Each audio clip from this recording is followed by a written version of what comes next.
A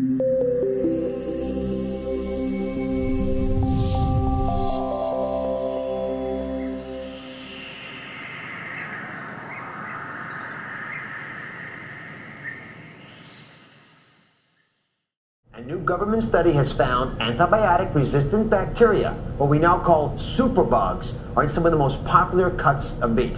But there's also good news. We know exactly how you can protect your family with just a few simple steps. Heather White is the Executive Director for the Consumer Watchdog Organization Environmental Working Group, and Dr. Urvashi Rangan is joining us, Director of Consumer Safety from Consumer Reports. They're going to be tackling this issue as well. Let's start by looking at the new government numbers. Of the samples they tested, antibiotic-resistant bacteria were found in, listen carefully, 81% of the ground turkey looked at, 69% of pork chops, 55% of ground beef, 39% of breast, wings and thighs from chicken. I mean, these are huge numbers, Heather. What types of bacteria you're finding? I mean, how dangerous is this? Well, if you are buying meat in the supermarket, you are likely exposing yourself and your family to superbugs.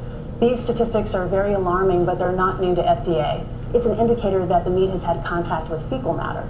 It also is an indicator that there could be other antibiotic-resistant bacteria on the meat. How does this happen? How did we get here? Well, we actually did it. And the reason we did it is because our meat industry feeds healthy animals antibiotics every day for a couple of reasons. One, it prevents disease. Two, it seems to promote growth. So we have this practice here where we feed animals low levels of antibiotics on a daily basis, kind of keeps things clean, makes them bigger faster. But that is exactly the kind of mechanism that promotes resistance in these bacteria. So getting little pulses of antibiotics all the time doesn't kill the bacteria, it teaches them how to become resistant to it. So our first bit of advice is buy meat that is produced without antibiotics. There's a lot of ways to do that and a lot of labels that can get you there. The first one is raised without antibiotics, but remember it's a general claim out there and it's not always verified. Organic is definitely a surefire verified way to get that. Animal welfare approved, certified humane, also labels that do prudent use where only sick animals are treated with antibiotics.